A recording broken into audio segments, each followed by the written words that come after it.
students, welcome back in today's class. So dear friends, today we will start our new chapter. So this is your chapter number 3rd and the name of the chapter is coal and petroleum. So इस chapter में आज हम discuss करने वाले हैं about coal and petroleum. Okay, now let's start. Well, what will be our learning objectives? Learning objectives क्या क्या होंगे हमारी? First is fuel, second characteristics of a good fuel, third types of resources, fourth types of fuels, fifth fossil fuels, sixth coal, seventh petroleum, eighth natural gas, ninth causes of energy crisis और lastly 10th conversion of resources. ठीक है? Okay, now let's start.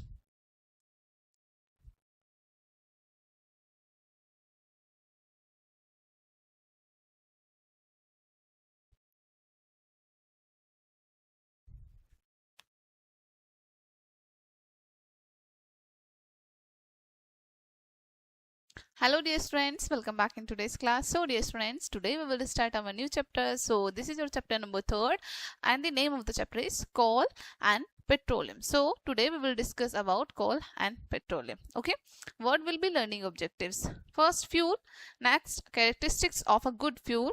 ठीक है, third types of resources, fourth types of fuels, fifth fossil fuels, sixth coal, seventh petroleum, eighth natural gas, ninth causes of energy crisis and 10th conservation of resources. Okay, so let's start. When you turn the bulb on, light comes out of it. अच्छा, अब आप एक बात बताइए, जब आप bulb को ठीक है बेसिकली टर्न ऑन करते हैं तो उसमें से लाइट आती है कि नहीं आती है? आती है ना. when you turn the bulb on, जब आप बल्ब को टर्न करते हैं ऑन करते हैं बेसिकली तो उसमें से लाइट आती है. where this light came from, ये लाइट आती कहाँ से है? is light an energy, क्या लाइट एक एनर्जी है, एक ऊर्जा है? how spontaneously it glows, और कैसे ये इतने अच्छे से ग्लो करती है?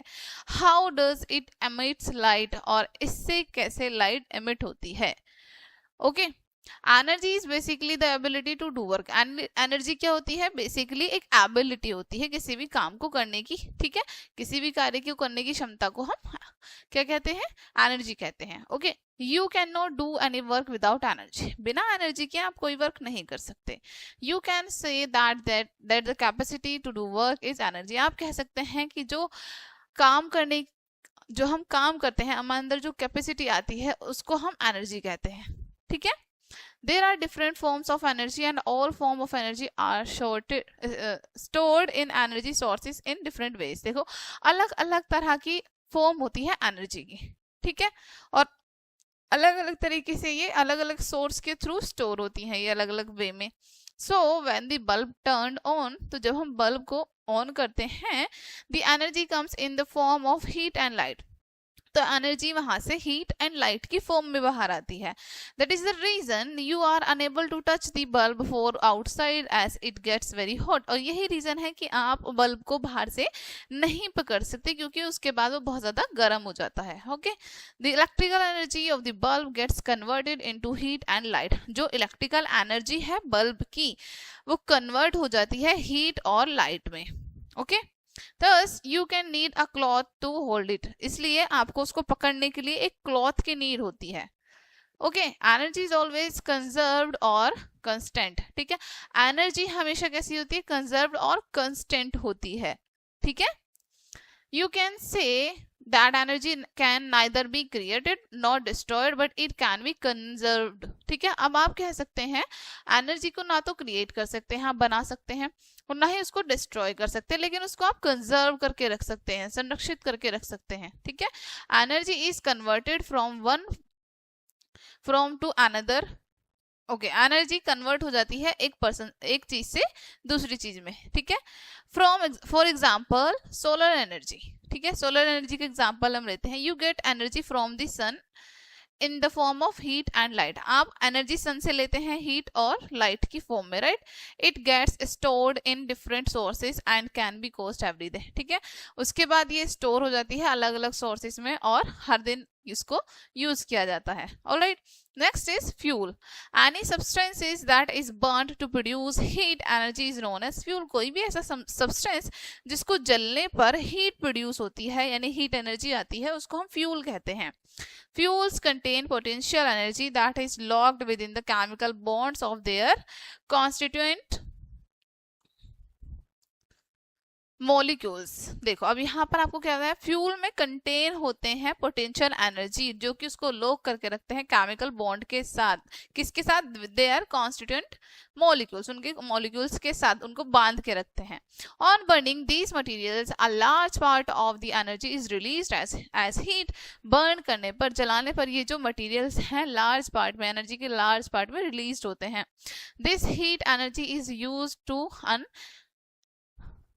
To run machines. ये जो हीट एनर्जी है इसका यूज कहाँ पर किया जाता है? अन मशीन्स में किया जाता है, बेसिकली मशीन्स में। Okay next topic is characteristics of a good fuel. एक अच्छे फ्यूल की कैरेक्टरिस्टिक्स बताई हैं, विशेषताएं। A good fuel burns to produce heat at reasonable cost. देखो जो अच्छा फ्यूल होता है बर्न करने पर हीट प्रोड्यूस करता है रीजनेबल कॉस्ट पर, बहुत ज्यादा महंगा भी नहीं होता। Okay, there are a number of fuels used today. आज की डेट में हमारे पास बहुत सारे ऑप्शंस हैं फ्यूल के, right, but not every fuel is good. लेकिन सारे फ्यूल ही अच्छे नहीं हैं। Let's know about some important factors that make you know whether a fuel is good or bad। ठीक है, अब हम सभी इंपॉर्टेंट फैक्टर्स के बारे में जानेंगे कि वो अच्छे फ्यूल हैं या नहीं हैं। Okay, next topic is ignition temperature. The minimum temperature at which a substance catches fire and starts burning is known as its ignition temperature। ignition temperature अब क्या होता है? देखो ignition temperature में देखो क्या होता है, मिनिमम टेम्परेचर, एक किसी भी सब्सटेंस का मिनिमम टेम्परेचर जिस पर वो फायर को कैच कर लेता है और बर्न करना स्टार्ट कर देता है, ठीक है, वो उसका इग्निशन टेम्परेचर होता है, यानी कि उसको बर्न होने का टेम्परेचर होता है। ठीक है, the joules with the low ignition temperature are considered as good fuel. ठीक है, अब जो जूल होता है वो लो इग्निशन टेम्परेचर होता है जिसको कंसीडर किया जाता है एज अ गुड फ्यूल, अच्छे फ्यूल के रूप में। For example would has low ignition temperature that of call. ठीक है, अब वुड जो होती है, हमारी लकड़ी जो होती है, उसका इग्निशन टेम्परेचर अच्छा होता है। ठीक है, the ignition temperature of petrol, alcohol, LPG etc is very low. ठीक है, एलपीजी, अल्कोहल और पेट्रोल, इनका इग्निशन टेम्परेचर बहुत कम होता है। That is why these fuels are handled with extra care. इसलिए इन फ्यूल्स को एक्स्ट्रा केयर के साथ हैंडल किया जाता है। Okay, however ignition temperature of fuels should be more than the normal room temperature there. ठीक है, हालांकि जो हमारे इग्निशन टेम्परेचर होते हैं फ्यूल के शुड बी मोर देन, वो हमारे नॉर्मल रूम टेम्परेचर से ज्यादा होते हैं। ठीक है, next topic is calorific value. Heat liberated in joules on completing burning of 1 gram of a fuel is expressed at its calorific value। अब देखो हीट जो है लिबरेट करती है जूल में। ठीक है, जब वो कंप्लीट बर्न हो जाती है, पूरी तरीके से बर्न हो जाती है, 1 ग्राम फ्यूल एक्सप्रेस करता है उसकी कैलोरीफिक वैल्यू को। Okay, the calorific value of fuels is usually determined by completely burning of a known mass of the given fuel। देखो कैलोरीफिक वैल्यू जो है किसी भी फ्यूल की यूजुअली डिटरमाइन की जाती है उसको पूरी तरीके से बर्न करने के बाद, और उसे किस नाम से जानते हैं हम? Mass of the given fuel, यानी कि जो फ्यूल हमको दिया है उसका वो मास होता है। आफ्टर बर्निंग के बाद some fuels produce more whereas other produce less. ठीक है, अब देखो बर्निंग करने के बाद, जलाने के बाद कुछ फ्यूल्स ज्यादा प्रोड्यूस करते हैं, ठीक है, कुछ बहुत कम प्रोड्यूस करते हैं हीट। ठीक है, These usefulness of a fuel is measured in term of calorific value। अब ये जो हमारी यूजफुलनेस फ्यूल को मेजर किया जाता है इस टर्म में, इसको हम कहते हैं calorific value. The higher the calorific value, the better the fuel will be। जितनी ज्यादा कैलोरीफिक वैल्यू होगी उतना अच्छा हमारा फ्यूल होगा। Okay, next calorific value of some common fuels. अब कुछ कॉमन फ्यूल्स की कैलोरीफिक वैल्यू बताइए आपको यहाँ पर। ठीक है, इस तरीके से यहाँ पर फ्यूल्स बताए हैं, यहाँ पर उनकी calorific value. First is wood जिसकी होती है 17 to 22 calorific value. Okay, next coal की होती है 25 से 33। ओके, चारकोल की होती है 31.5, बायोगैस की होती है 35 to 40, केरोसिन एंड पेट्रोल की होती है 48, ब्यूटेन की होती है 50, मीथेन की 55 एंड हाइड्रोजन गैस की 150. Okay. Wood has low ignition temperature than that of coal. Coal के कंपैरिजन में वुड का टेम्परेचर ज्यादा कम होता है, but coal has high calorific value than that of wood. लेकिन कोल की कैलोरीफिक वैल्यू वुड के कंपैरिजन में ज्यादा होती है. Therefore coal is widely used as fuel. इसलिए कोल का यूज ज्यादातर किया जाता है वुड के कंपैरिजन में. Okay. 1 calorie is equals to 4.1868 joules. ठीक है. 1 कैलोरी मीन्स क्या है यहाँ पे बताया है 4.1868 joules. Next topic is availability. Okay, it is another important factor that makes a fuel good or consumption. ये एक और important factor कारण होता है जो एक फ्यूल को अच्छा और कंज्यूप्शन अच्छा बनाता है कंज्यूप्शन के लिए, यूज करने के लिए. ठीक है. Fuel should be easily available in plenty. देखो हमारे जो फ्यूल्स हैं वो इजीली अवेलेबल होने चाहिए प्लेंटी अमाउंट में, यानी भरपूर मात्रा में. ठीक है. However in our technologically advanced world there is not any serious difficulties in extraction of fuels like coal, petroleum and natural gas. हालांकि हमारे टेक्नोलॉजिकली एडवांस वर्ल्ड में कोई भी ऐसा सीरियस डिफिकल्टी नहीं है. ठीक है. जिसको फेस किया जाए फ्यूल्स में, जैसे कॉल, पेट्रोलियम और नेचुरल गैस में. Okay.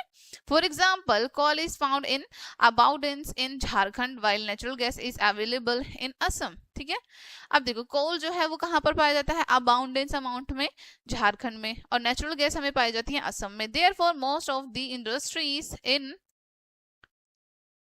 Jharkhand are powered by coal. इसलिए ज्यादातर जो इंडस्ट्रीज हैं झारखंड में वहां पर कोल को बेसिकली प्रोड्यूस किया जाता है. ठीक है. Next combustible. The rate of combustion should be balanced and moderate. जो कंब्यूशन का रेट है वो बैलेंस होना चाहिए. ठीक है. और मॉडरेट होना चाहिए. The content of non volatile substance should be as low as possible. अब जो कंटेंट है हमारा नॉन वोलेटाइल सब्सटेंस का जितना हो सके उतना लो होना चाहिए. There should be no poisonous और रेजिड्यू बाय प्रोडक्ट्स और कंब्यूशन. ऐसा कोई भी पॉइजनस और रेजिड्यू नहीं होना चाहिए प्रोडक्शन से. ठीक है. कंब्यूशन पर. Next topic is storage and transportation. This is another important thing. Okay, the fuels which can be stored and transported easily and at low rate are considered good fuel. अब ऐसे fuel जिनको easily store किया जा सके, easily transport किया जा सके, ठीक है, वो उनको हम कंसीडर करते हैं कि वो अच्छे फ्यूल हैं. Alright. For example, storage of coal is easy and cheaper than that of petrol and natural gas. अब देखो एग्जांपल के लिए आपको बताया है, जब हम कोल को इजी और चीपर रेट पर बेसिकली स्टोर कर पाते हैं. ठीक है. कोल हो गए हमारे, पेट्रोल और नेचुरल गैस, इनको हम स्टोर कर पाते हैं अच्छे से चीपर रेट पर. But the transportation of petrol and natural gas is easier and cheaper than of coal. लेकिन कोल से ज्यादा ट्रांसपोर्टेशन जो है चीपर है. किसका? पेट्रोल और नेचुरल गैस का. Petrol and natural gas are transported through pipelines which is easier and cheaper, whereas coal is transported through trucks and trains which is costlier. ठीक है. अब गैस को जो पाइपलाइन के थ्रू सप्लाई किया जाता है जो कि चीपर हो जाता है. ठीक है. सस्ता होता है ये. और कोल को ट्रांसपोर्ट किया जाता है ट्रक्स और ट्रेन्स के थ्रू जो कि थोड़ा कॉस्टली हो जाता है. Okay. Next topic is pollution. Pollution has become a threat when take into the consideration. देखो पॉल्यूशन जो है हमारे लिए एक क्या है, थ्रेट बन चुका है. ठीक है. बहुत ज्यादा पॉल्यूशन हमारे लिए थ्रेट है, एक हानिकारक चीज है बहुत ज्यादा. The fuels which release harmful gases and cause pollution are generally avoided. अब ऐसे फ्यूल्स जो रिलीज करते हैं हार्मफुल गैसेस को और पॉल्यूशन के कारण होते हैं, उन्हें हमें अवॉइड करना चाहिए आमतौर पर. Right. Coal and petroleum cause pollution. Coal और पेट्रोलियम दोनों पॉल्यूशन के कारण होते हैं. Right. They release harmful and poisonous gases and oxides which do not only cause several diseases to human beings but also cause harmful effects on environment like acid rain, global warming, air pollution, etc. देखो अब यहाँ पर आपको पता है ना सिर्फ कोल and petroleum harmful और पॉइजनस गैस को रिलीज करते हैं, इसके अलावा इनसे बहुत सारी ह्यूमन बींग्स को प्रॉब्लम्स होती हैं, बीमारियां होती हैं, हेल्थ रिलेटेड डिसीजेस होते हैं, और उसके अलावा भी ये हमारे एनवायरनमेंट में like acid rain, global warming, air pollution, इन सब के भी कारण होते हैं। Okay, however natural gas does not cause such pollution, हालांकि जो नेचुरल गैस है वो उतना ज्यादा पॉल्यूशन नहीं करती है। It is therefore the popularity of natural gas is increasing day by day, इसीलिए जो नेचुरल गैस की पॉपुलैरिटी है वो धीरे धीरे बढ़ती जा रही है। In many big cities public transport are powered by CNG compressed natural gas, ज्यादातर सिटीज में पब्लिक ट्रांसपोर्ट जो है वो किससे चलाया जा रहा है, सीएनजी के through. Okay, You all use various types of materials to fulfill your basic needs. देखो अपनी basic needs को use करने के लिए हम अलग अलग different types के materials का use करते हैं, right? These materials includes plants, animals, minerals, animal minerals, water, soil, air, etc. अब इसमें क्या क्या होते हैं हमारे plants, animal minerals, water, soil, etc. All these materials collectively are known as resources. इन सभी मटेरियल को एक साथ जब हम बात करें तो ये सभी किस नाम से जाने जाते हैं, रिसोर्सेज के नाम से। Okay, depending upon the availability of various resources in nature they can be broadly classified into. देखो अब जब डिपेंड करें, अगर हम डिपेंड करें इनकी अवेलेबिलिटी पर, यानी कि कितने कितने अमाउंट में ये हमारे पास अवेलेबल हैं, तो ये इनके डिपेंड करता है कि ये किस तरीके से नेचर में हमारे पास अवेलेबल हैं। They can be broadly classified into, और इनको हम क्लासिफाई कर सकते हैं किस तरीके से, देखो चार्ट शो किया है टाइप्स ऑफ रिसोर्सेज में। Exhaustible resources, inexhaustible resources. Okay, exhaustible में कौन आते हैं, फॉसिल फ्यूल, जिसमें कोल, पेट्रोलियम और नेचुरल गैस आती है। इनएग्जॉस्टेबल में आते हैं solar energy, wind energy, water energy, tidal energy and geothermal energy. ठीक है, now first is exhaustible resources. The resources which are present in limited quantity in the nature and are more likely to get exhausted in the near future by human activities are known as exhaustible resources. देखो अब ऐसे resources जो कि हमारे पास limited quantity में present हैं, यानी कि नेचर में वो बहुत ही एक लिमिटेड अमाउंट में हमारे पास प्रेजेंट हैं, ठीक है, और धीरे धीरे टाइम फ्यूचर में आते आते वो एग्जॉस्ट हो सकते हैं, यानी कि पूरी तरीके से खत्म हो सकते हैं ह्यूमन एक्टिविटीज की वजह से। उनको हम जानते हैं एग्जॉस्टेबल रिसोर्सेज के नाम से। Okay, for example coal, petroleum, natural gas, etc. ठीक है, ये सभी हमारे एग्जाम्पल हैं। Can you use these resources again and again, क्या आप इन रिसोर्सेज को बार बार यूज कर सकते हैं। These exhaustible resources are also called fossil fuels because they are made of dead plants and animals. इन एग्जॉस्टेबल रिसोर्सेज को हम फॉसिल फ्यूल के नाम से जानते हैं, क्यों, क्योंकि ये किससे बनते हैं, डेड प्लांट और एनिमल से। ठीक है, okay, next topic is inexhaustible resources. The resources which are present in unlimited quantity in the nature and are not likely to get exhausted in the near future by human activities are known as inexhaustible resources. देखो ऐसे resources जो कि nature में हमारे पास unlimited quantity में हैं, ठीक है, और ह्यूमन एक्टिविटीज की वजह से वो कभी भी खत्म नहीं होंगे, उनको हम inexhaustible resources के नाम से जानते हैं। These resources can be used again and again. In resources को हम बार बार यूज कर सकते हैं। Are found in great abundance, और ये भरपूर मात्रा में हमें मिलते हैं। Okay, for example solar energy, wind energy. अब देखो ये जो सोलर एनर्जी, जो सन से हमें एनर्जी मिलती है, क्या ये खत्म हो सकती है, क्या इसको ह्यूमन बींग बना सकता है, नहीं बना सकता, ना ही ये खत्म हो सकती है। ठीक है, wind energy, moving water energy, tidal energy, geothermal energy. Okay, the most important advantages of these resources are that they do not cause any kind of pollution. और सबसे अच्छा एडवांटेज क्या होता है इन रिसोर्सेज का, कि बिल्कुल भी पॉल्यूशन नहीं करते हैं किसी भी तरीके का। ठीक है, next types of fuels. You already know about various types of fuels. Now you will study about the classification of fuels. देखो आप ऑलरेडी अब जान चुके हैं अलग अलग तरह के फ्यूल्स के बारे में, अब इनके क्लासिफिकेशन के बारे में जानेंगे, इनको हम अलग अलग करेंगे, डिवाइड करेंगे। Fuels can be classified in number of ways, बहुत सारे तरीके से इनको हम क्लासिफाइड कर सकते हैं। ठीक है, However, we classify them on the following basis. हम इन following basis पर इनको classify कर सकते हैं. First is physical state, यानी कि उनकी physical state कैसी है, और second occurrence, यानी कि वो दिखने में कैसे हैं. Okay, physical state, fuel are obtain in all three physical state. तीनों फिजिकल स्टेट में हमारे फ्यूल होते हैं solid, liquid and gas, right. Solid में कैसे? Some fuels are obtain in solid state like wood, coal, cattle dung cakes, biogas, the remain of sugarcane after the extraction of juice, charcoal, paraffin, wax, etc. देखो, solid में हमें कौन कौन से fuel मिलते हैं? वुड मिलता है, कॉल, कैटल डक केक्स होते हैं, बायोगैस रिमेन्स, यानी कि जो बायोगैस मिलती है इनसे हमें बाद में, ठीक है, शुगर कैन का जो एक्सट्रैक्ट यानी शुगर कैन के जो बची हुई पार्ट होते हैं उसके जूस से मिलता है हमें ये, चारकोल, पैराफिन, वैक्स, ये सब हमें सॉलिड फॉर्म में मिलता है, राइट. लिक्विड में some liquid fuels are kerosene oil, petrol, diesel, alcohol, liquefied hydrogen, etc. Okay. Gaseous form में some gaseous fuel are natural gas, सबसे पहले natural gas. Okay, liquefied petroleum gas, LPG जिसको हम बोलते हैं, ठीक है, petrol gas, गोबर gas, coal gas, water gas, acetylene, hydrogen gas, etc. ये सारी गैसेस हमारी gaseous form में होती हैं, ठीक है. नेक्स्ट occurrence को डिस्कस कर लेते हैं अब हम. On the basis of occurrence of fuels, you can group them into natural fuel and processed fuel. देखो, अब इन फ्यूल्स की occurrence के बेसिस पर हम इन्हें ग्रुप कर सकते हैं, यानी कि अलग अलग ग्रुप में कर सकते हैं कि ये नेचुरल फ्यूल्स हैं या फिर प्रोसेस्ड फ्यूल्स हैं. ओके, नेचुरल फ्यूल्स क्या होते हैं? Fuels which are used in the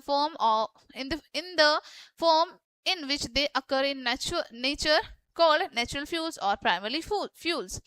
अब ऐसे फ्यूल्स जिनका यूज किया जाता है इनके ऐसे फ्यूल्स जिनका हम यूज करते हैं किस फॉर्म में? एक तो हो गया सबसे पहले नेचुरल फॉर्म में, इनकी नेचर फॉर्म जो होती है जिसको हम नेचुरल फ्यूल कहेंगे. एक होता है हमारा प्राइमरी फ्यूल, ठीक है. For example wood, coal, natural gas, petroleum, cattle dung, biogas, agriculture waste obtain from crops, etc. ये सारी चीजें हमें किससे ऑब्टेन होती हैं? ये सारी हमें किससे ऑब्टेन होती है? एग्रीकल्चर वेस्ट से ऑब्टेन होती है, right.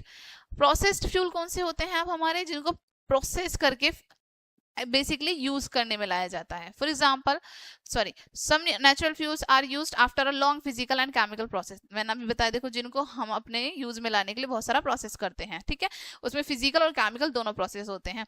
These fuels are therefore called processed fuels और सेकेंडरी फ्यूल्स, इसलिए इनको हम प्रोसेस्ड फ्यूल या फिर सेकेंडरी फ्यूल कहते हैं. Okay, for example charcoal, coke, petrol, diesel, kerosene, water gas, coal gas, etc. Okay. Next topic is fossil fuels.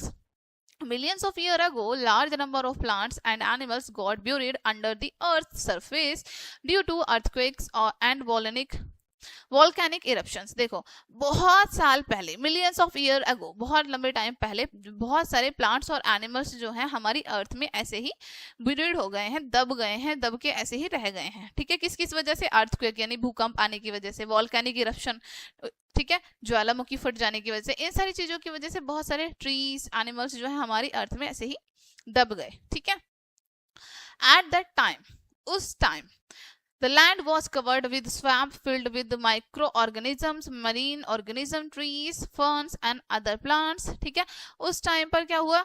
Land जो है, उस लैंड ने और माइक्रो ऑर्गेनिज्म ने इन सबको अच्छे से ढक दिया, फिल कर दिया, ठीक है, ये सभी चीजों को अच्छे से कवर कर दिया. As the organisms and plants died, अब जैसे ही हमारे organisms और plants die हुए, मरे, they sank to the bottom and swamp and ocean and formed layered of a spongy material called peat, ठीक है, peat. अब उसके बाद ये हमारी अर्थ में, ठीक है, हमारी जो लैंड है उसमें बहुत नीचे की तरफ जाते गए, ठीक है, और किस फॉर्म में आ गई? ये स्पॉन्जी मटेरियल की फॉर्म में आ गई है, ठीक है. स्पॉन्जी यानी जो बहुत सॉफ्ट हो, ओके, जिसको हमने कहा peat. Okay, over millions of years the pit was covered by sand, clay and other materials which converted the pit into sedimentary rock, ठीक है. बहुत लंबे टाइम बाद अब ये जो पेट हैं ये कवर्ड हो गए सैंड से, क्ले से और अदर मटेरियल से. उसके बाद ये कन्वर्ट हो गए सेडिमेंट्री रॉक्स में, ठीक है. Over time, different types of fossil fuel formed depending on the combustion of organic matter present. ठीक है, समय के बाद, कुछ समय के बाद, जैसे जैसे टाइम बीतता गया, ठीक है, अलग अलग तरह के फॉसिल फ्यूल जो है फॉर्म होते गए. डिपेंड किस पे करा? कंब्यूशन पर, ऑर्गेनिक मैटर जो उसमें प्रेजेंट थे उस पर. ठीक है, देखो यहाँ पर आपको एक छोटा सा डायग्राम शो किया है. रॉक एंड डर्ट, नीचे है उसके fossil fuel, dirt dead plant, उसके बाद है ये हमारा वाटर. ठीक है, water 100 million year ago. Okay, over millions of year the plants were buried under water and dirt. ठीक है, इस तरीके से पूरा आपको ये बताया है. Okay, next, there are 3 major types of fossil fuels. 3 major types के फॉसिल फ्यूल होते हैं.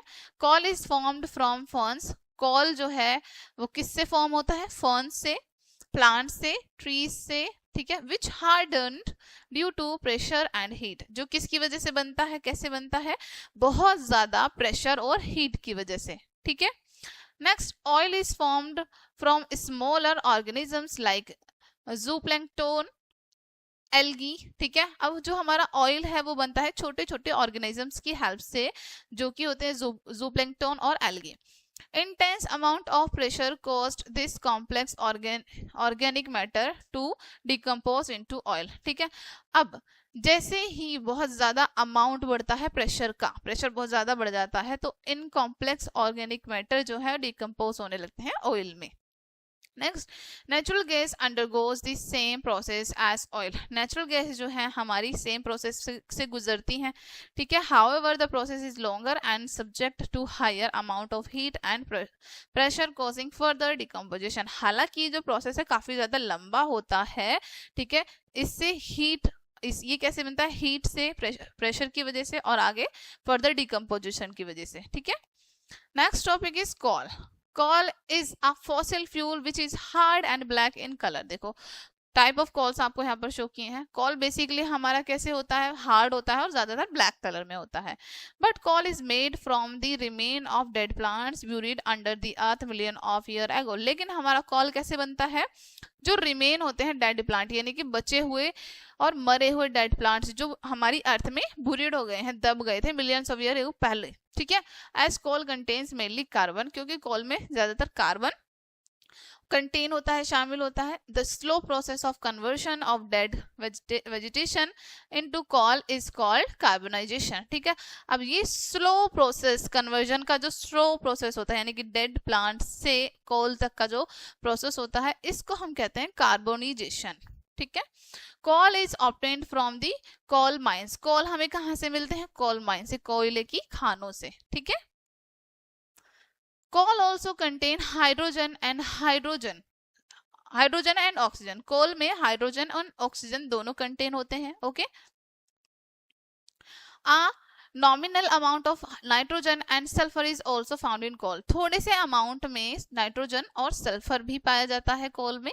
However we classify coal on the basis of carbon amount present in it namely. हालांकि कोल जो है हमारे, हम on the basis of carbon, जो carbon amount उसमें प्रेजेंट होता है उसके बेसिस पर हमने इसको नेम दिया. ठीक है, यहाँ पर कोल माइन देखो आपको शो की है. Okay, no next, peat. Peat is the first stage of making coal. ये सबसे पहली स्टेज होती है कोल को मेक करने की, बनने की. ठीक है, it is soft, broken and spongy with low carbon content 30 to 40% and high content of moisture.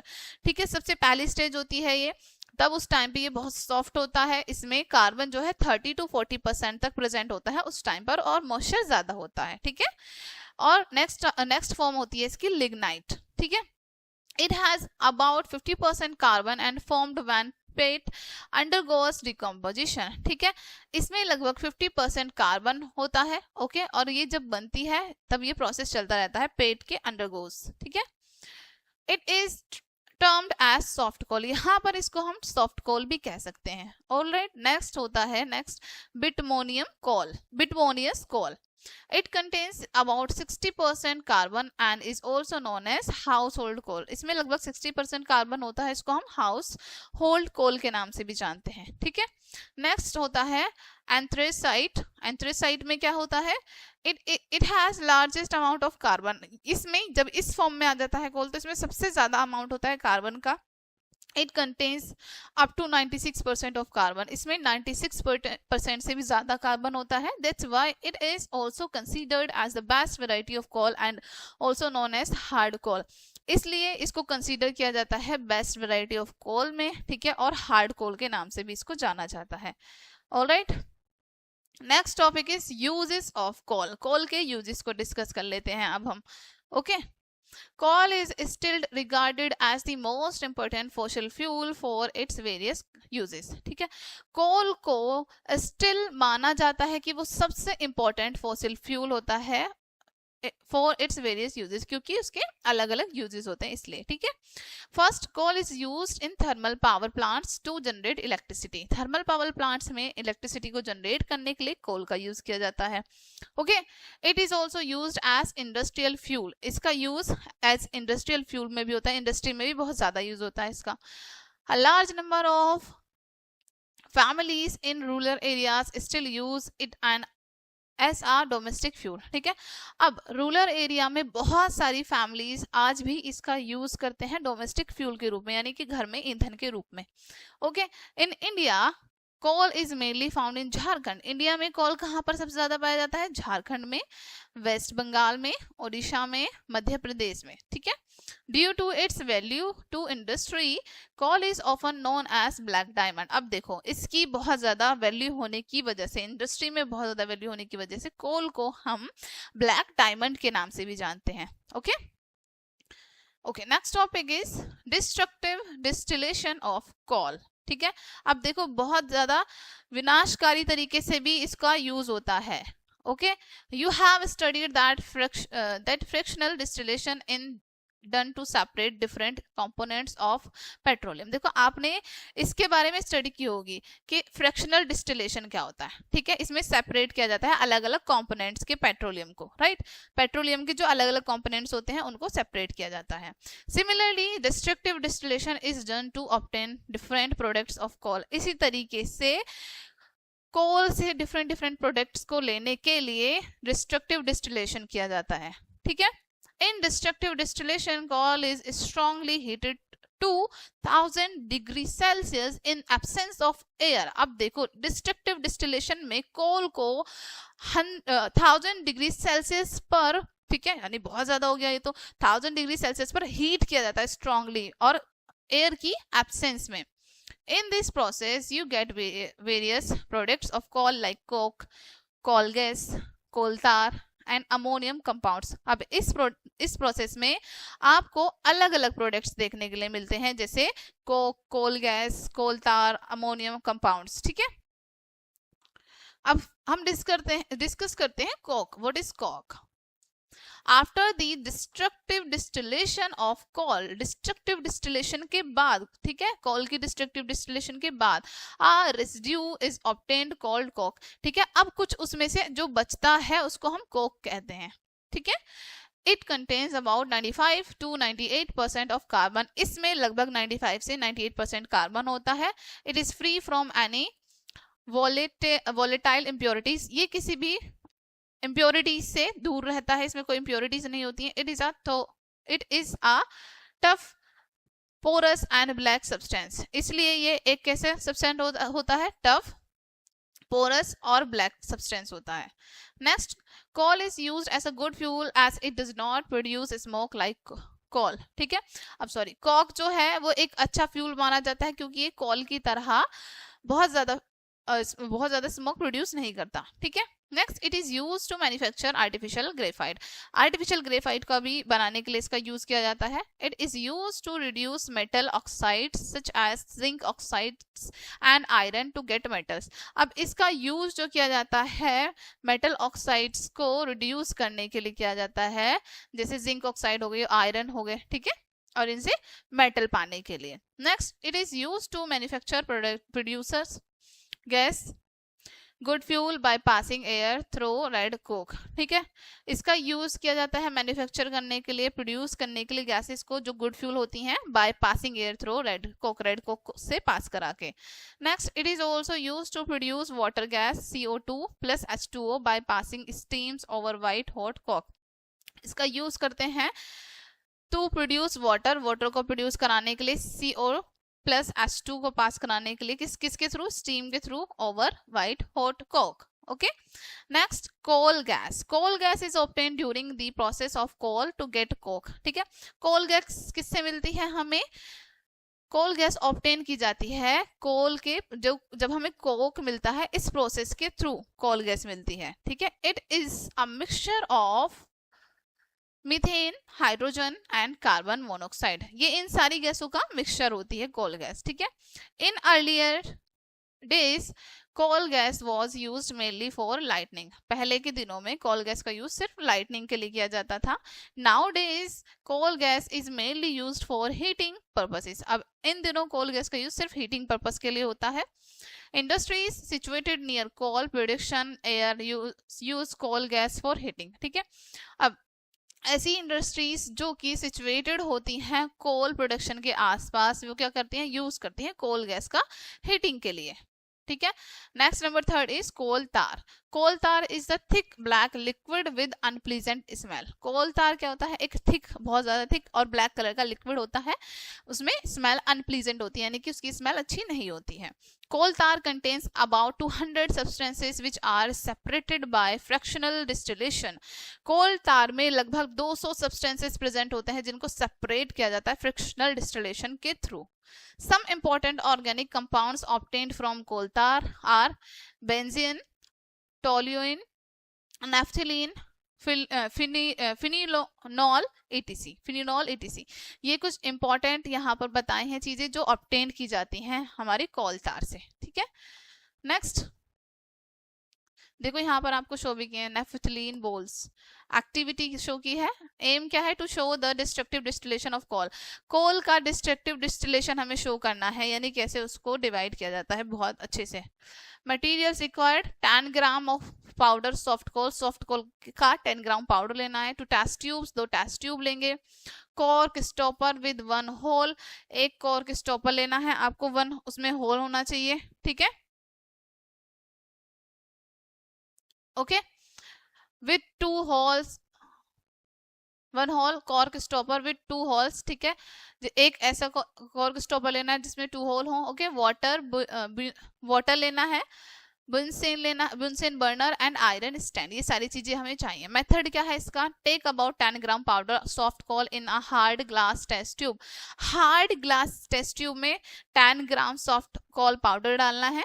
Take a cork stopper with 1 hole and insert our delivery tube in it as shown in the figure। अब आपको क्या करना है, एक cork stopper लेना है जिसमें एक होल है, इंसर्ट करना है उसको आपको ट्यूब के अंदर, जैसे आपको शो किया है इस तरीके से, ठीक है। Fix the tube to an iron stand, अब इस ट्यूब को आयरन स्टैंड से फिक्स करना है। Take another test tube containing water, एक और टेस्ट ट्यूब लेनी है जिसमें वाटर कंटेन हो, जैसे यहाँ पर शो किया है आपको, ठीक है। Insert a cork stopper with 2 holes, अब 2 होल जो हमारा कॉर्क स्टॉपर है वो लेना है, ठीक है। Connect both the test tubes as shown in the figure, दोनों टेस्ट ट्यूब को जैसे फिगर में शो किया है इस तरीके से लगाना है। Okay, the other hole is fitted with a delivery tube as outlet, जो अदर होल है हमारा उसको अच्छे से फिट कर देना है डिलीवरी ट्यूब की हेल्प से। Okay, next, using a Bunsen burner heat and glass tube containing coal for 20 minute, अब यूज करना है आपको बंसेन बर्नर का, ठीक है, और हीट करना है उसको लगभग 20 मिनट के लिए। ऑब्जर्वेशन क्या है, a brownish black oil layer at the bottom of the test tube, this is known as coal tar. अब आपको दिखेगी टेस्ट ट्यूब के बॉटम में एक ब्लैकिश लेयर, ऑयली लेयर, ठीक है, जिसको हम कोल तार कहेंगे। Next, a colourless gas is given of which Burns at the mouth of the outlet tube. अब दूसरे में क्या बताया, एक कलरलेस गैस मिलेगी आपको जो बर्न होने पर मिलती है आउटलेट ट्यूब के माउथ के पास. This is known as coal gas, जिसको हम कोल गैस के नाम से जानते हैं. A porous black residue is left in the gas tube. ठीक है, अब दूसरे में आपको एक पोरस ब्लैक रेजिड्यू मिलेंगे, ठीक है, ग्लास ट्यूब के में. This is known as cork, जिसको हम कोर्क के नाम से जानते हैं, कोक के नाम से. ठीक है. Conclusion: it is concluded that the process of breaking of coal into simpler substances upon heating in the absence of air is known as destructive distillation. Destructive distillation देखो यहाँ पर अच्छे से बता दिया है कि क्या होता है. ठीक है, कंक्लूजन में एक ऐसा प्रोसेस जिसमें कोल को हम ब्रेक करते हैं, उसके सारे सिंपलर सब्सटेंसेस को ब्रेक करते हैं हीट करने पर, एब्सेंस ऑफ एयर, एयर की एब्सेंस में, उसको हम डिस्ट्रक्टिव डिस्टिलेशन कहते हैं. Okay. Next topic is water gas. Steam of water combines with two coke at 1000 degree to produce a useful fuel. अब क्या करना है आपको, स्टीम करना है, स्टीम ऑफ वाटर, वाटर को स्टीम करना है, combine with hot Coke, hot Coke के साथ कंबाइन करके, कितने टेम्परेचर पर, 1000 डिग्री सेल्सियस पर. इससे क्या प्रोड्यूस होगा, एक useful fuel. The mix of carbon monoxide and hydrogen is called water gas. अब जब दोनों को मिक्स करेंगे, कार्बन मोनोक्साइड को और हाइड्रोजन को, इससे हमें क्या मिलता है, बेसिकली इसको हम बोलते हैं water gas. Water gas is produced during the process called steam run. Steam run process के थ्रू वाटर गैस को प्रोड्यूस कराया जाता है. जैसे कोक सी, स्टीम H2O, इससे दोनों से मिलकर क्या बना, water gas CO plus H2. Okay. Producer gas, when air is passed over red Coke, जब एयर हमारी पास होती है रेड कोक से, producer gas is produced in contents of carbon monoxide and nitrogen. ठीक है, तो जो प्रोड्यूसर गैस है वो प्रोड्यूस करती है बहुत, प्रोड्यूसर गैस में बेसिकली कंटेंट होते हैं कार्बन मोनोक्साइड एंड नाइट्रोजन, जैसे आपको यहाँ शो किया है. Okay. Next, producer gas is not highly combustible because it has a high nitrogen content which is a non-combustible material. Producer gas जो है वो बहुत ज़्यादा combustible नहीं होती है क्योंकि इसमें high nitrogen content होता है जो कि non-combustible material होता है. ठीक है, nitrogen. Next topic is petroleum. Petroleum is mainly a crude oil which is a mix of hydrocarbons formed originally from marine animals and plants found beneath the ground trapped between layer of rocks. ठीक है, petroleum mainly क्या होता है, crude oil होते हैं, कच्चे तेल होते हैं जो कि जिनमें मिक्स होती है कार्बन, हाइड्रोकार्बन. ठीक है, किससे फॉर्म होते हैं ओरिजिनली, ये मरीन एनिमल्स से, प्लांट से, जो बहुत ज्यादा नीचे पाए जाते हैं ग्राउंड के. ठीक है, जो कहां पर ट्रैप्ड रहते हैं, लेयर ऑफ रॉक्स, रॉक्स की लेयर के बीच में ट्रैप रहते हैं. That is why it is called earth's petroleum, इसलिए इसको हम अर्थ्स पेट्रोलियम कहते हैं. Petra means rock and oleum means oil. Petra का मतलब है रॉक्स और ओलियम का मीन्स होता है ऑयल. ठीक है, यानी कि ऐसा ऑयल जो हमें बिल्कुल रॉक्स से मिल रहा हो. ठीक है, petrol and other products of petroleum like diesel and kerosene are obtain after are refining petroleum. Petrol और हमारे अदर प्रोडक्ट्स जो पेट्रोलियम के होते हैं जैसे डीजल, ठीक है, कैरोसिन, ये ऑब्टेन किए जाते हैं बहुत बार रिफाइन करने के बाद. ठीक है.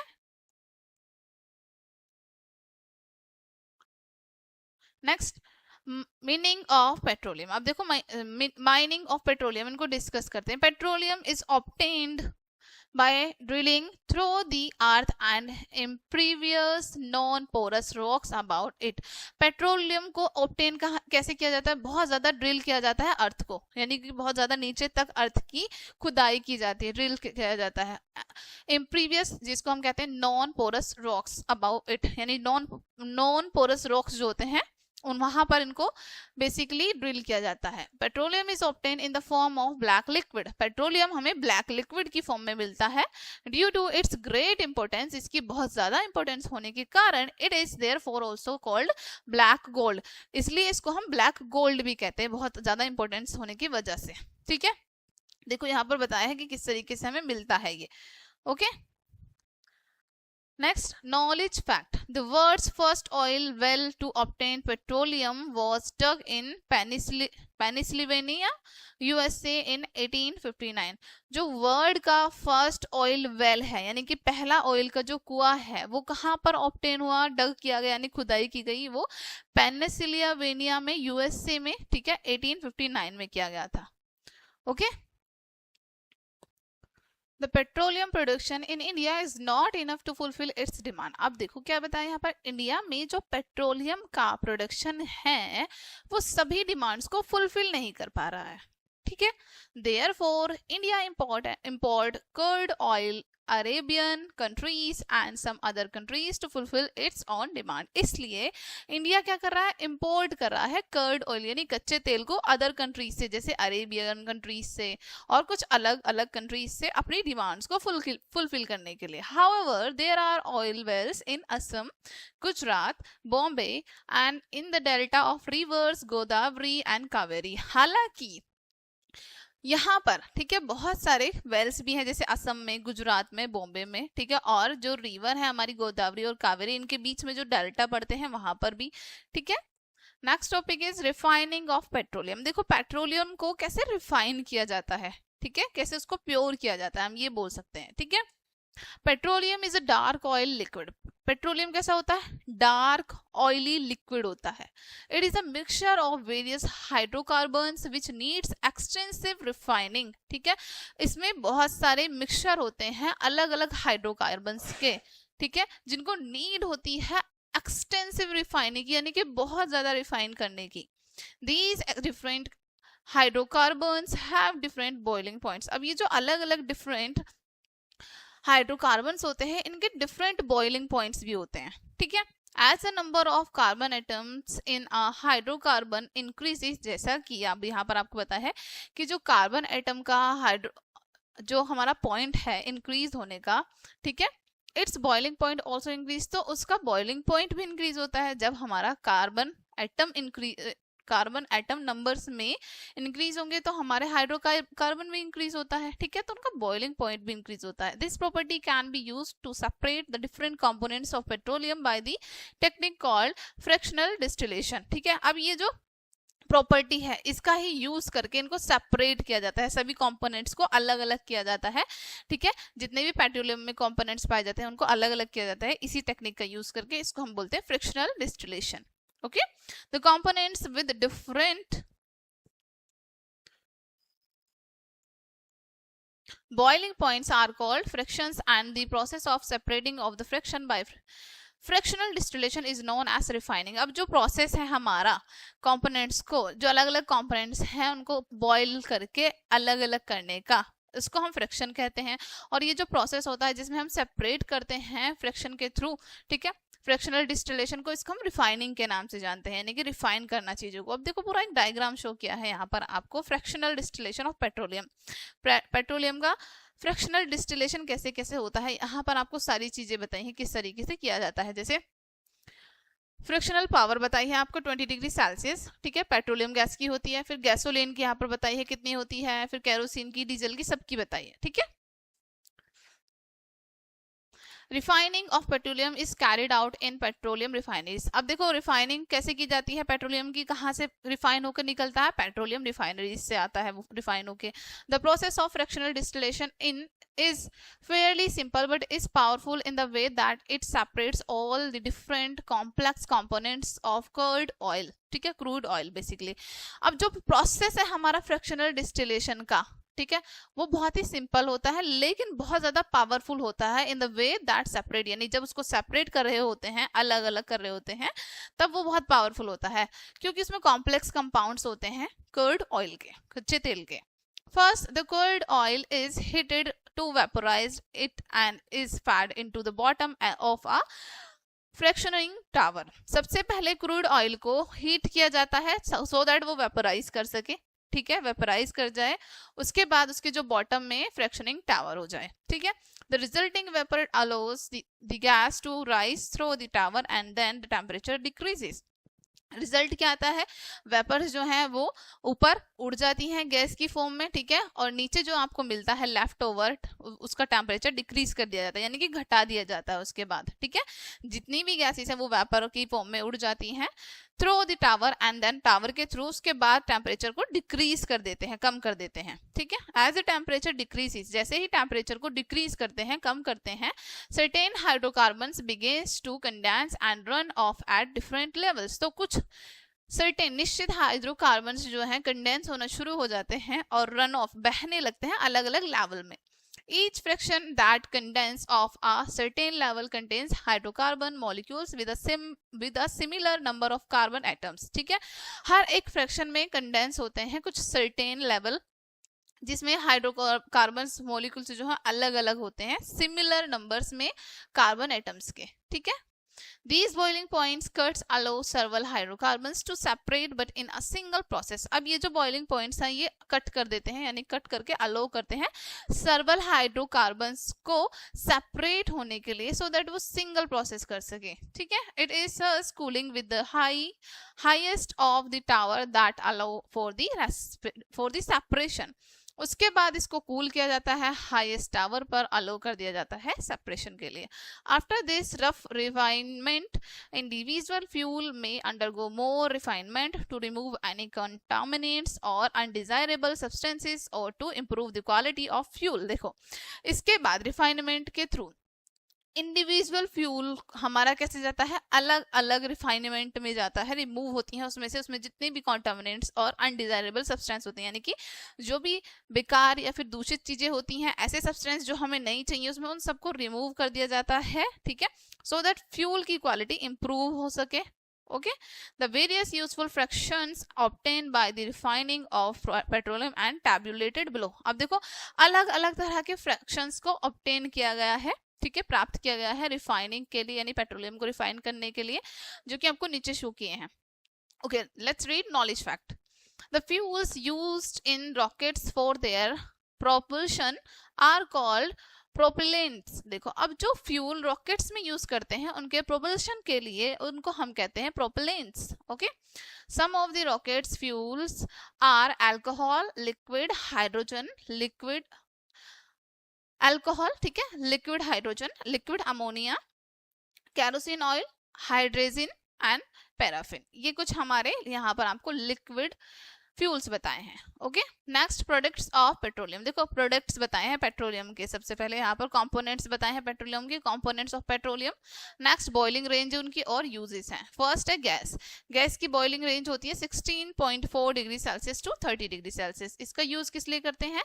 Use as a fuel, fuel के रूप में इसका यूज करते हैं in the production of carbon, black and hydrogen.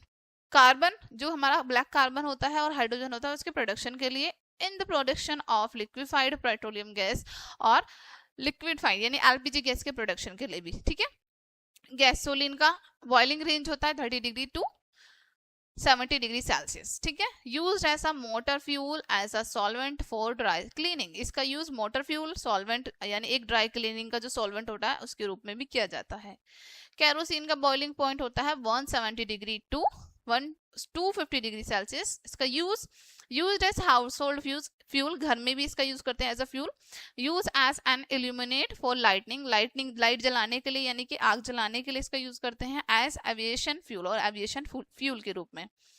Gas oil and diesel, इनका बॉइलिंग पॉइंट होता है 250 degree to 400 Celsius. Used as furnace fuel for diesel engines, as heavy vehicles are and generators. ठीक है, इनका use किया जाता है furnace diesel engine के लिए और हैवी व्हीकल्स को जनरेट करने के लिए, जनरेटर्स के लिए. ठीक है, next number 5, lubricating oil, paraffin wax, asphalt, bituminous. ठीक है, इनका बॉइलिंग पॉइंट होता है above 400 degree Celsius, 400 degree Celsius से ज्यादा.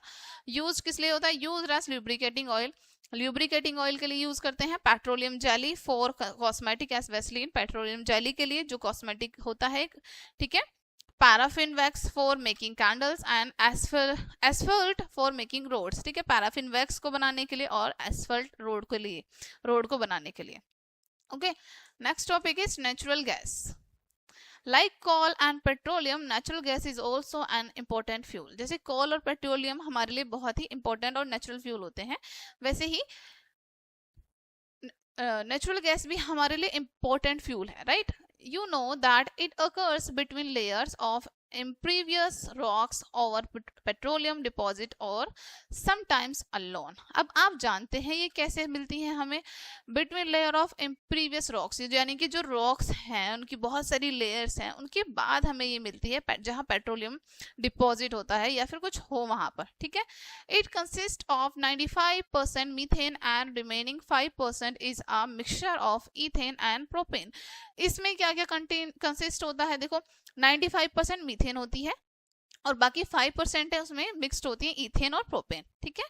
It is stored under high pressure as compressed gas and hence called CNG, compressed natural gas. इसको store करते हैं, किस तरीके से स्टोर करते हैं, इसको स्टोर करते हैं हाई प्रेशर पर, ओके, जिसको हम बोलते हैं compressed gas, इसलिए इसको हम CNG भी बोलते हैं, ठीक है.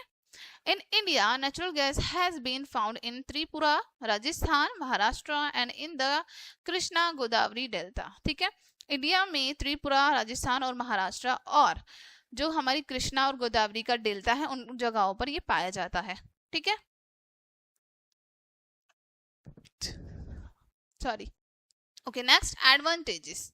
Natural gas is less polluting, that's why it is called clean fuel. Natural gas जो है वो बहुत कम पॉल्यूशन करती है, इसलिए इसको हम क्लीन फ्यूल भी कहते हैं. It's storage and transportation is easy. इसका स्टोरेज और ट्रांसपोर्टेशन इजी होता है. It is sent to far off places through the network of pipes. इसको दूर दूर तक पाइप्स के नेटवर्क्स के थ्रू भेजा जाता है. Such a network of pipelines exists in Vadodara, Gujarat, some parts of Delhi and other places, ठीक है. अब इसका नेटवर्क जो है पाइपलाइंस का वो बहुत दूर दूर तक फैला हुआ है, जैसे कुछ गुजरात के पार्ट हैं, वडोदरा, ठीक है, गुजरात के पार्ट है, दिल्ली के पार्ट हैं, इन सभी जगहों पर. It is cheaper than petrol. Petrol के कंपैरिजन में ये सस्ता होता है. It has high calorific value, और इसकी वैल्यू जो कैलोरिफिक वैल्यू है वो ज्यादा होती है. Okay, next, uses. Natural gas is now being widely used in public transports, especially buses, trucks and auto rickshaws. Natural gas अब ज्यादातर यूज की जाने लगी है ट्रांसपोर्ट्स में, बेसिकली पब्लिक ट्रांसपोर्ट्स में, स्पेशली बसेस में, ट्रक्स में, ऑटो रिक्शास में, ठीक है. It is also use as industrial fuel. इसका यूज हम एज अ इंडस्ट्रियल फ्यूल भी करते हैं इंडस्ट्री में, ठीक है. Next, it is use for power generation. इसका यूज हम पावर को जनरेट करने के लिए भी करते हैं. Next, it is also use as a starting material for the manufacture of a number of chemicals and fertilizers. बहुत सारे केमिकल्स और फर्टिलाइजर को मैन्युफैक्चर करने के लिए भी इसका स्टार्टिंग मटीरियल के रूप में यूज होता है. Okay, next topic is causes of energy crisis. Energy crisis के causes, कारण. This is unfortunate that the energy generated in the world is not enough to meet the every increasing demand of it. अब देखो ये एक इनफॉर्चुनेट चीज है कि जितनी भी एनर्जी जनरेट की जा रही है वो जितनी भी हमारा वर्ल्ड है उसमें सभी को नहीं मिल पा रही है जितनी उनकी डिमांड है उसके according. A number of crises and villages do not get adequate supply of electricity every day. अब बहुत सारे cities और villages ऐसे हैं जहां पर adequate supply नहीं हो पा रहा है इलेक्ट्रिसिटी का रोजाना, यानी कि उनको वहां पर ठीक तरीके से इलेक्ट्रिसिटी नहीं मिल पाती है जितनी उनको चाहिए. Due to lack of energy supply the economic growth of our country is slow. ठीक है, अब एनर्जी का जो सप्लाई है इसमें लैक होने की वजह से जो हमारी इकोनॉमिक ग्रोथ है कंट्री की वो कैसी है, स्लो है. Okay, next topic is dependence of fossil fuels. Fossil fuels पर डिपेंडेंस को रीड करते हैं. Fossil fuel are still the main source of energy all around the world. पूरे वर्ल्ड में फॉसिल फ्यूल मेन सोर्स होते हैं energy के. We already know that fossil fuels are present in limited quantity. हम ये बात पहले से ही जानते हैं कि fossil fuel जो है limited quantity में present है हमारे पास, right? You have already used up many coal and oil deposits. आप already बहुत सारा coal और ऑयल को जो हमारे पास डिपॉजिट था उसको यूज कर चुके हैं, right? Therefore the supply of these sources of energy slow and limited which is the main cause of energy crisis. इसलिए ये जो सोर्सेज हैं एनर्जी के ये बहुत स्लो होते जा रहे हैं और लिमिटेड हैं, ठीक है, एक सीमित मात्रा तक है और इसी वजह से एनर्जी क्राइसिस हो रहे हैं, ठीक है, इसी कारण की वजह से. Next topic is ever increasing consumption. ठीक है, कंज्यूप्शन जो इंक्रीज हो रहा है उसको रीड कर लेते हैं. You see new appliances are introduced in market every day. देखो आप रोजाना देखते हैं कि कोई ना कोई new gadget, new appliance market में आ रहा है, right. Your dependency on these appliances is also increasing day by day. और आपकी इन appliances पर जो dependency है वो दिन प्रतिदिन increase होती जा रही है, बढ़ती जा रही है. Since most of these appliances needed electricity to run, हालांकि ज्यादातर जो appliances हैं इनको चलाने के लिए इलेक्ट्रिसिटी की नीड होती है, right? The rate of energy consumption is increasing rapidly. तो जो एनर्जी कंज्यूप्शन का रेट है वो इंक्रीज होता जा रहा है rapidly, बहुत तेजी से बढ़ता जा रहा है, ठीक है. Next topic is uneven distribution. This is another important factor responsible for energy crisis. Energy crisis means energy में जो भी problems होती हैं उसका ये एक और important factor होता है, ठीक है, uneven distribution. You already know that most of the oil wells are concentrated in Arabian countries. देखो आपको पहले से ही पता है कि ज्यादातर जो ऑयल वेल्स हैं, ऑयल के जो कुएं हैं वो कहाँ पर है, अरेबियन कंट्रीज में है, इंडिया से बाहर है. The oil produced by India is not enough to meet its demand. जो भी ऑयल इंडिया में प्रोड्यूस होता है, ठीक है, वो डिमांड के लिए पूरा, जितनी भी डिमांड है इंडिया की उसके लिए पूरा नहीं कर पाता, ठीक है, उसके लिए इनफ नहीं है. You depend on these countries for oil. आप इन ऑयल के लिए इन जो अरेबियन कंट्री हैं पर डिपेंड करते हैं, right. That is why petroleum products in our country are comparatively costly. इसलिए पेट्रोलियम प्रोडक्ट्स जो हैं हमारे कंट्री में वो दूसरी कंट्रीज के कंपैरेटिवली ज्यादा कॉस्टली हैं. Okay, next topic is wastage. Energy in a considerable amount go wasted every day in our country. देखो एनर्जी का एक निश्चित अमाउंट रोजाना वेस्ट होता है हमारी कंट्री में. It is due to the ignorance and negligence of people. किस कारण से होता है, या तो लोग लापरवाही करते हैं या इग्नोर कर देते हैं, ठीक है. There are so many methods which can be use to save energy. बहुत सारे ऐसे तरीके हैं जिनका यूज करके हम एनर्जी को सेव कर सकते हैं. Reuse and recycling can also be used to save energy. Reuse करके और रिसाइकिल करके दोनों को यूज करके हम इनको फिर से सेव कर सकते हैं, ठीक है. Next topic is conservation of resources. Resources को कंजर्व करना, संरक्षित करके रखना, ठीक है. You know about the importance of energy. अब आपको पता चल गया है कि इम्पोर्टेंस क्या है एनर्जी की, राइट. ओके, तो आप इम्पोर्टेंस को जानते हैं एनर्जी की. You can imagine what would happen if there is an unprecedented crisis of energy. अच्छा, अब आपको इमेजिन करना है कि क्या होगा अगर एनर्जी की बहुत ज्यादा क्राइसिस हो जाए, बहुत ज्यादा कमियां हो जाए, ठीक है. It is therefore necessary for all of you to know the way through which you can prevent any kind of energy crisis. ठीक है, इसलिए ये सभी के लिए बहुत ज्यादा नेसेसरी है, सभी के लिए बहुत ज्यादा जरूरी है कि हमें इसको बचाने के तरीके आने चाहिए, एनर्जी क्राइसिस को रोकने के तरीके आने चाहिए, ठीक है. In India, Petroleum Conservation Research Association (PCRA) gives some tips to save petrol and diesel while driving. ठीक है, इंडिया में जो पेट्रोलियम कंजर्वेशन रिसर्च है यानी कि PCRA है, उसने कुछ टिप्स शेयर की हैं पेट्रोलियम को, डीजल को सेव करने के लिए जब हम ड्राइव करते टाइम, ठीक है. The most effective step that you can take to prevent energy crisis is to use energy judiciously. अब देखो जो सबसे इफेक्टिव स्टेप होता है प्रिवेंट करने का एनर्जी क्राइसिस को, वो है कि हम एनर्जी को बहुत ही सोच समझ के यूज करें, ठीक है.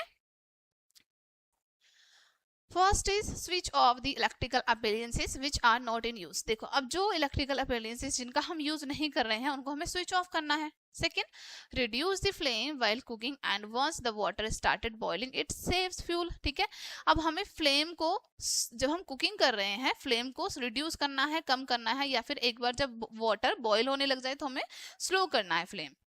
Next, use air conditioners, air coolers, room heaters, geysers etc only when needed. Air conditioners, ठीक है, air coolers, room heaters, geyser, इनका यूज हमें तभी करना है जब हमें नीड हो, जरूरत हो. ठीक है. Next, people should use public transport instead of private transport. लोगों को पब्लिक ट्रांसपोर्ट का यूज करना चाहिए प्राइवेट ट्रांसपोर्ट की जगह पर. ठीक है. For shorter distances use bicycle. और जहां पर हमें थोड़ी बहुत दूरी पर जाना है वहां पर हम बाईसाइकिल का यूज कर सकते हैं. ठीक है. Drive at a constant speed for better mileage and less pollution. Come pollution के लिए और अच्छे माइलेज के लिए हमें क्या करना है, ड्राइव को कांस्टेंट स्पीड पर ड्राइव करना है। सॉरी, जब हम किसी व्हीकल को ड्राइव कर रहे हैं तो उसको कांस्टेंट स्पीड पर रखना है, एकदम से बहुत स्लो बहुत तेज नहीं होना, ठीक है। Next, use CFLS and tube lights which consume less energy. हम CFLS और ट्यूब लाइट्स का यूज कर सकते हैं जो कि लाइट को बहुत कम कंज्यूम करते हैं। Next, food should be cooked in pressure cooker. Food को हमें प्रेशर कुकर में पकाना चाहिए। Next, pulses and other such item should be soaked for some time before cooking to reduce cooking time. जो भी हमारी पल्सेस होती हैं, दालें होती हैं या फिर इस तरह के कुछ आइटम्स होते हैं जिनको हमें सॉक्ट करके रखना होता है, इनको हम कुकर में पका सकते हैं सो दैट हमारा टाइम जो है कुकिंग का वो रिड्यूस हो जाए, ठीक है।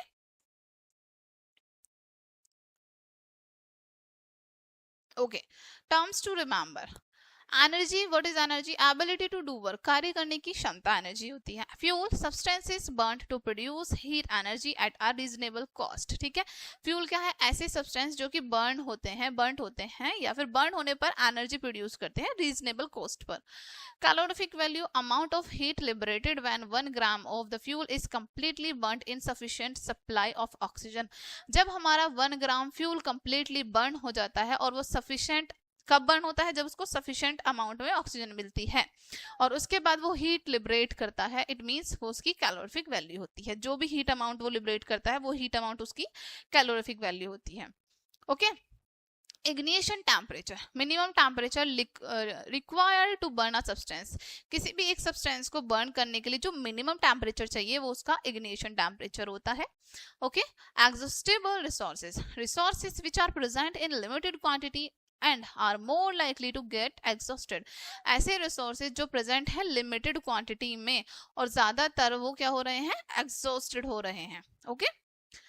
Next, inexhaustible resources, resources which are present in unlimited quantity and are not likely to get exhausted। ऐसे resources जो unlimited amount में हमारे पास हैं और वो कभी भी exhaust नहीं होंगे, ठीक है। fossil fuels, fuels which are made up of the remain of dead animals and plants। ऐसे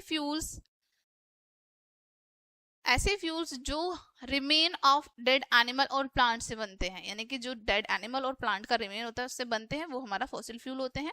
petroleum, crude oil which is mainly mixed of hydrocarbons formed originally from marine animals and plants, ठीक है। कच्चा तेल जो कि जिसमें mainly mix होते हैं हाइड्रोकार्बन्स जो कि फॉर्म होते हैं ओरिजिनली किससे? मरीन एनिमल्स और प्लांट्स से। Found beneath the ground trapped between layers of rocks, जो कि कहाँ पर पाए जाते हैं? बहुत गहराई में। हमारी जो अर्थ है उसकी जो रॉक्स की लेयर है उसके नीचे बहुत गहराई में जाकर ये पाए जाते हैं, ओके डियर स्टूडेंट्स। सो ये चैप्टर आप कहीं पे एंड होता है। होप सो ये चैप्टर आपके लिए हेल्पफुल रहेगा। मिलते हैं नेक्स्ट वीडियो में and thank you for watching.